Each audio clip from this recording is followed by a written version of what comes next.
नमस्कार, मैं ज्योति श्रीवास्तव और आप देख रहे हैं सी न्यूज भारत। वक्त हो चुका है मध्य प्रदेश छत्तीसगढ़ बुलेटिन का, जिसमें हम बात करेंगे दोनों राज्यों की बड़ी खबरों पर और बताएंगे कैसे बैतूल में नर्सिंग कॉलेज की छात्र छात्राओं का भविष्य फल अंधकार में फंसा, भिलाई में शंकराचार्य हॉस्पिटल में मरीज की मौत पर मचा बवाल और झाबुआ में 1 वर्ष पूर्व बने तालाब में जेसीबी से करवाया जा रहा मनरेगा कूप का निर्माण। ऐसी तमाम खबरों पर विस्तार से करेंगे चर्चा। मध्य प्रदेश के बैतूल जिले में 8 नर्सिंग कॉलेज अनफिट होने के बाद भी संचालित किए जा रहे थे। उच्च न्यायालय के द्वारा दिए गए आदेश पर सीबीआई ने जांच की तो पाया कि कॉलेजों में पर्याप्त सुविधाएं ही नहीं हैं। ऐसे में इन 8 कॉलेजों को अनफिट पाया गया और जांच रिपोर्ट न्यायालय में प्रस्तुत कर दी गई। वहीं अब नर्सिंग के छात्र छात्राओं का भविष्य फिर एक बार अंधकार में जाता हुआ दिखाई दे रहा है। बता दें, छात्रों के खाने के जिस तरह से कॉलेज को बंद किया जा रहा है वो गलत है। उनके माता पिता ने मोटी रकम देकर उनका नर्सिंग कॉलेज में एडमिशन कराया, लेकिन जिस तरह से कोर्ट के आदेश हुए वो गलत है। उच्च न्यायालय ने इस संबंध में कार्रवाई करने के निर्देश दिए हैं। चिकित्सा शिक्षा विभाग के आयुक्त द्वारा सभी जिलों के कलेक्टर को अनफिट पाया गया नर्सिंग कॉलेज की सूची गई है और उच्च न्यायालय के निर्देशानुसार कार्रवाई करने के लिए कहा गया है। मुख्यमंत्री डॉक्टर मोहन यादव ने भी प्रदेश में नर्सिंग कॉलेजों की मापदंडों की पूर्ति में अनफिट पाए गए कॉलेज पर कठोर कार्रवाई के निर्देश दिए। मुख्यमंत्री ने ये भी निर्देश दिए हैं कि नर्सिंग कॉलेज के विद्यार्थी प्रभावित न हो और परीक्षा दे सके, ऐसी व्यवस्था की जाए। इस निर्देश पर बैतूल में जिला प्रशासन के द्वारा 8 नर्सिंग कॉलेजों को शटडाउन कराने की कार्रवाई कर दी गई है। सभी कॉलेजों में ताले लगवा दिए गए हैं। बता दें कि बैतूल जिले में अनफिट पाए गए vision college of nursing, Maruti college of nursing, Shri Agrasen Maharaj school and college nursing, Maa Malti Devi nursing college, Balaji nursing college, Govardhan college and school of nursing, Shri Om college of nursing, Vedansh college of nursing को प्रशासन की टीम ने क्लोज डाउन करा दिया है। आइए जानते हैं इस विषय में प्रिंसिपल नर्सिंग कॉलेज नितिन स्वरूप का क्या कुछ कहना है। मेरा नाम नितिन स्वरूप है। मैं vision college and school of nursing Betul में प्रिंसिपल इंचार्ज के पद पर हूँ।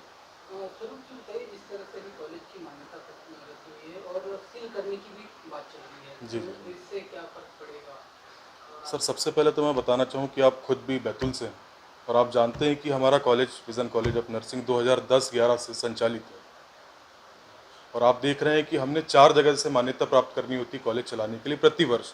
सबसे पहले मध्य प्रदेश चिकित्सा शिक्षा विभाग, फिर Madhya Pradesh medical science university Jabalpur, उसके बाद MP nursing registration council Bhopal, then उसके बाद आता है इंडियन नर्सिंग काउंसिल, जो पूरे ऑल ओवर इंडिया की अनुमति देती है इंस्पेक्शन करने के बाद।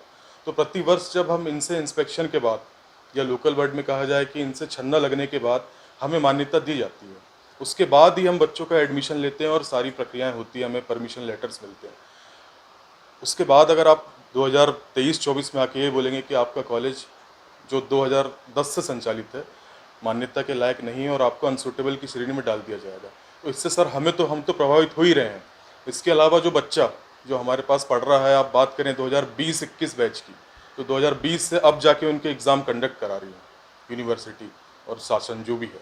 तो उस बच्चे ने क्या गलती है सर उसकी, जब उसने तो मान्यता पत्र देख के यहाँ पे एडमिशन लिया, जो हर साल हमें गवर्नमेंट से ही मिलता है 3 से 4 जगहों से इंस्पेक्शन होने के बाद।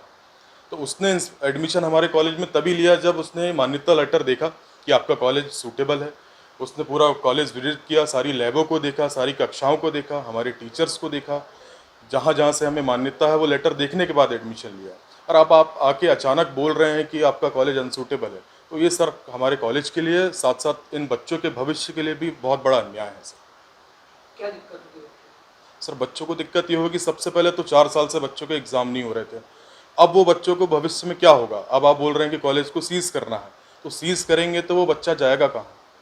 क्या वो बच्चा हमारे घर आएगा? अभी उन बच्चों के प्रैक्टिकल बचे हुए हैं, अभी फर्स्ट ईयर के एग्ज़ाम हो रहे हैं, फिर सेकेंड ईयर के एग्ज़ाम है, तो वो बच्चा कहाँ जाएगा सर?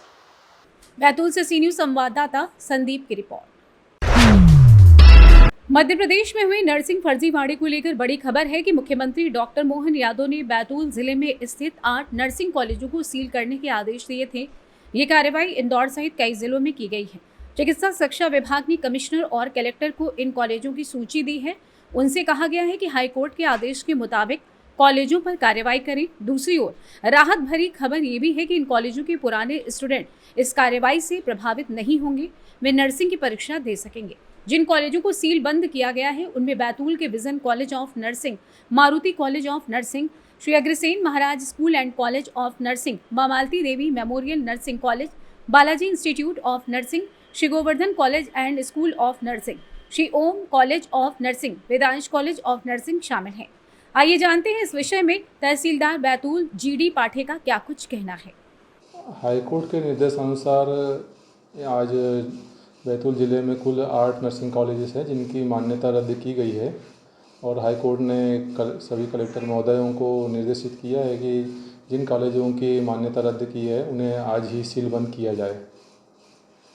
कितने कॉलेजेस हैं ज़िले में कुल 8 नर्सिंग कॉलेजेस हैं जिन्हें आज देर रात तक सील बंद कर दिया जाएगा। बैतूल से सी न्यूज़ संवाददाता संदीप की रिपोर्ट। खबर छत्तीसगढ़ भिलाई से है, जहां शंकराचार्य अस्पताल में इलाज के दौरान मरीज की मौत के बाद बड़ा बवाल खड़ा हो गया। वहीं मृतक के परिजन अस्पताल के गेट के पास बैठकर मुआवजे की मांग के साथ प्रदर्शन करने लगे। बता दें कि पूरा मामला मरीज महेश यादव को पेसमेकर लगाने को लेकर हुआ। दरअसल इसी इलाज के लिए मृतक वहां भर्ती हुआ था, लेकिन मरीज के परिजनों का कहना है कि बिना परिजनों को जानकारी दिए बगैर डॉक्टर ने उसका ऑपरेशन कर दिया और इसी दौरान उसकी मौत हो गई। पूरे मामले में परिजनों ने अस्पताल प्रबंधन को दोषी ठहराया है और मुआवजे की मांग की है। तो अंदर मीटिंग हुआ, मीटिंग में उन्होंने बोला कि हम कोशिश करेंगे, प्रशासन से बात करेंगे, जो करना होगा करेंगे बोले वो। अभी 1 घंटे का टाइम दिए थे उनको, अभी कोई रिस्पॉन्स नहीं आया उधर से। क्या हुआ था? उनको 10 साल पहले पेसमेकर लगा था, उसका टाइम होने वाला था, बस 1 महीने ही बचा था, उनको चेंज करना था। डॉक्टर बोले कि इसको चेंज करना पड़ेगा, तो मैं उनको सोमवार को एडमिट करवाया। जांच हुआ, सब रिपोर्ट क्लियर था, कोई रिपोर्ट में गड़बड़ नहीं था, सब रिपोर्ट नॉर्मल था। तो फिर उनको कल ऑपरेशन के लिए 1 बजे ले गए। फिर उसी ऑपरेशन में चलते चलते गए सामने से, फिर उनके पास क्या हुआ मुझे नहीं पता। फिर 1 घंटे बाद बताया मेरे को कि उनका सांस बंद हो गया, डेथ हो गया करके। क्या किसी तक कुछ नहीं करवाया, सब कुछ नहीं करवाया गया था, मुझे ना बताया गया था कि इसमें कोई रिस्क है। जो दुर्घटना हुआ है पूरे लापरवाही डॉक्टर के इसमें, क्योंकि हम लोग से कोई साइन नहीं लिया, कोई सूचना नहीं दिया कि ऐसा हो सकता है और अपने मरीज से ऑपरेशन करके उसने जान मार दी। अभी किस प्रकार की रणनीति है? चूँकि आपने राजनीतिक हमारा कहना यह है कि बच्चे को जीवन के लिए इनको हर्जाना दिया जाए। अभी अंदर ऑफिस में बुलाए थे, अभी ऑफिस में बुलाए थे, बोले 1 घंटे बाद बता रहा हूँ, अभी तक 1 घंटा हो गया, कुछ नहीं बता रहे। 2 दिन हो गया आज। कल भी हम लोग जो है यहाँ पर थे और प्रबंधन से ये मांग कर रहे थे कि उचित कार्रवाई की जाए, डॉक्टर के खिलाफ FIR की जाए। तो उनका ये कहना था, अभी हम अंदर में बैठे थे प्रशासन के साथ और मैनेजमेंट के साथ, कि हमने जो है पुलिस को सूचना दी है। तो वो हर मामले में सूचना देते हैं पुलिस को, वो हमारे लिए नहीं देते हैं, अपने लिए, अपनी रक्षा के लिए देते हैं। और आज वो 19 साल का उनका एक लड़का है, उनकी मिसेज है, और उस 19 साल के बच्चे का क्या होगा? वो आदमी कमा के खिलाता था। पेसमेकर वाला उनका चेंज करना था। पेसमेकर चेंज करने के पहले एक डॉक्टर पूरी जिम्मेदारी के साथ पूरा उसका ट्रीटमेंट करता है, उसका टेस्ट करता है और उसमें वो ओके पाया गया।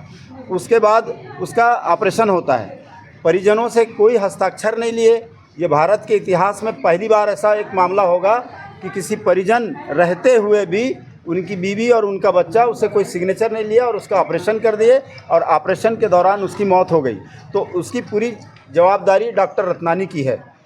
हमने मांग रखा है कि डॉक्टर रत्नानी को यहाँ से सस्पेंड किया जाए, क्योंकि प्रभावित करेंगे वो किस चीज़ को? जांच को। और कम से कम 25 लाख रुपए मुआवजा दिया जाए परिजन को। कल भी लाश परिजन नहीं लेके गए थे और आज भी लाश नहीं ले जाएंगे। इन लोगों ने हमें 1 बजे तक का समय दिया था और हमने भी इनको 1 बजे का समय दिया था। परिवार के लोग और जनप्रतिनिधि मंडल, वहाँ की पार्षद, सारे लोग वहाँ जाके बात रखे थे। तो उन्होंने बोला हमको कुछ समय दो, हम परिवार के लिए कुछ करेंगे। तो क्या करेंगे, अभी तक उधर से कोई घोषणा नहीं आई है। तो अभी लगभग आधे घंटे आप लोगों की बैठक चली, क्या कुछ निष्कर्ष निकला? उसमें कोई निष्कर्ष नहीं निकला। बस वो बोले कि हम मदद करेंगे, बच्चे की मदद करेंगे, मानवता के नाते करेंगे। और डॉक्टर के लिए भी हम जो है डीन साहब से बात हुई तो डीन साहब ने ये कहा कि डॉक्टर को भी हम आप लोग मांग रख रहे हैं तो हम पृथक रखेंगे क्योंकि वो जांच में प्रभावित करेंगे। छत्तीसगढ़ भिलाई से सी न्यूज संवाददाता लोकेश साहू की रिपोर्ट। झाबुआ जिले की जनपद पंचायत पेटलावद के अंतर्गत आने वाली ग्राम पंचायत बखतपुरा में वर्ष 2021-22 में कुंडिया तालाब का निर्माण किया गया था। कुंडिया तालाब की कुल लागत 4 करोड़ 44 लाख थी व जिसमें करीब 65 किसानों एवं रहवासियों की जमीन ने डूब क्षेत्र में चली गई थी। समस्त डूब क्षेत्र में जाने वाले रहवासियों एवं किसानों की जमीनों का करने के बाद उचित मुआवजा दिलवाने हेतु अधिकारियों द्वारा आश्वासन भी दिया गया था, लेकिन तालाब निर्माण के बाद 2 वर्षों से उसमें बरसात का पानी भी भरा रहता है व किसानों के उचित मुआवजे की बात पर किसी जवाबदार का कोई ध्यान आकर्षित नहीं है। इसको लेकर किसान दर विभागों में जाकर मुआवजे की गुहार लगा रहे हैं, लेकिन कहीं कोई सुनवाई नहीं हो रही है। ग्राम पंचायत बखतपुरा के किसानों एवं रहवासियों ने बताया कि ग्राम पंचायत बखतपुरा कुंडिया तालाब निर्माण में करीब 65 किसानों एवं रहवासियों की जमीन डूब क्षेत्र में चली गई। वहां में अधिकारियों तथा मुआवजा मिलने को लेकर आश्वासन दिया गया था, लेकिन अब तक हमें कोई मुआवजा राशि प्राप्त नहीं हुई। इस संबंध में हमारे द्वारा तत्कालीन कलेक्टर झाबुआ एवं पेटलावद एसडीएम को कई बार लिखित में आवेदन भी दिया गया, लेकिन इस ओर हमारी कोई सुनवाई नहीं की गई, ना ही हम गरीब किसानों की कोई सुनवाई की जा रही है। आइए जानते हैं इस विषय में ओम प्रकाश राठौर, पूर्व सरपंच रमेश भूरिया व पवार बखतपुरा का क्या कुछ कहना है। आपका नाम? वारू भाई मुनिया। क्या समस्या आपकी? सर ये तालाब बना है, इससे बहुत समस्या है हमको। तालाब बनने से पानी तो मिल रहा है हमको, पर जो ज़मीनें चली गई हम कहाँ जाएं अब। हमने बड़ी मुश्किल से तो ज़मीनें खरीद के यहाँ आए थे बाहर देश से, बाहर गांव से यहाँ ज़मीन खरीदो, यहाँ भी चली गई तालाब में। अब बच्चे कहाँ से पालें। और इन लोगों को क्या है, भ्रष्टाचार है ऐसा। तहसीलदार लोगों को, एसडीएम लोगों को इनको पैसे दे दो 5-5 10 हज़ार तो फटाफट मुआवजा डाल देंगे इनका। ऐसा कोई आदमी नहीं है यहाँ पे जो भ्रष्टाचार नहीं करता हो। हम पैसे नहीं दे रहे हैं इसलिए वो पैसे नहीं डाल रहे हमारे। रिश्वत मांगे? रिश्वतखोर है पूरी पेटलावद, मेरे को पता है, मैं पूरी तहसील में जानता हूँ। इसके बाद तालाब बनना चाहिए। सरकार ने सबसे पहले दे दिए, आज 5 साल हो जाएंगे पैसे के लिए। 5 साल का कितना है पैसा? अभी तक किसी अधिकारी ने पैसे मांगे? किसी में अधिकारी मांगे नहीं, पर आनाकानी कर रहे हैं, इसका मतलब क्या होता है? मतलब से आनाकानी कर रहे हैं, इसका मतलब क्या होता है? सिंह पवार। आपकी क्या समस्या है? अरे समस्या, मेरी जो जमीन थी वो पूरे खाता डूब गया मेरा। तो अब मैं पालन पोषण परिवार को क्या करूं? 2-3 साल हो गए। मैं वहाँ झाबुआ कलेक्टर साहब के पास भी आवेदन दे के आया, यहाँ पेटलावद भी दे के आया, पर कोई सुनवाई नहीं है। लड़कियाँ शादी करने जैसे हो गई इनकी। आपका नाम? प्रकाश पवार। इस समस्या को लेकर आप कहाँ कहाँ गए हो? झाबुआ कलेक्टर पर 3 बार मैं जाके आया, 3 बार तहसील में गया, एसडीएम से भी मिल लिया, तहसीलदार को सबसे मिल लिया, तो अभी निराकरण अभी तक नहीं हुआ। मेरे कुल ज़मीन में अभी भी कम से कम 1 बीघा बाकी है ज़मीन, बाकी सब डूब क्षेत्र में। 3 साल हो गया। आपका नाम? ओम प्रकाश राठौर। क्या समस्या है आपकी? यहाँ पे कुंडिया नाका तालाब निर्माण हो चुका है। कौन से साल में हुआ है? ये 21-22 का जी। कितने की लागत है? ये है 4 करोड़ 44 लाख का है। समस्या क्या है आपकी? समस्या यहाँ की ये है कि विभाग के लापरवाही की वजह से 3 साल हो गए विगत तालाब बनने से, उसके बाद भी अभी तक लोगों गरीब किसानों के अभी तक मुआवजा नहीं मिला है। ये विभाग के अधिकारी की लापरवाही है। सरकार ने तो पहले से ही इनके अकाउंट में पेमेंट डाल चुके हैं, लेकिन इन्हें आनाकानी करके टालम टोलम कर रहे हैं। अभी तक किसान बेचारा परेशान हो रहे हैं और इनके डूब क्षेत्र में चले जाने के बाद में इनकी समस्या और ज़्यादा गंभीर हो गई है। कुल कितने लोगों को मुआवजा अभी तक प्राप्त नहीं हुआ है? एक को भी नहीं हुआ। कम से कम 65 लोगों का मुआवजा है इसमें। 63 जन है।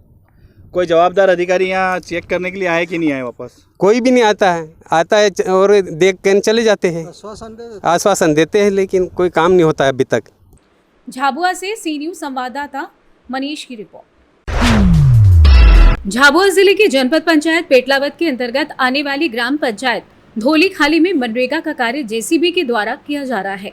सूत्रों से प्राप्त जानकारी के अनुसार बताया जा रहा है कि उक्त कार्य का निर्माण मजदूरों से न करवाकर जेसीबी से रात के अंधेरे में करवाया जा रहा है। यदि कोई मजदूर वर्ग इसको लेकर आवाज उठाता है तो सरपंच उन पर दबंगई पर उतर आते हैं और धमकी देकर बोलते हैं कि ग्राम पंचायत संबंधित कोई भी कार्य होगा तो मैं तुम्हारा कोई कार्य नहीं होने दूंगा।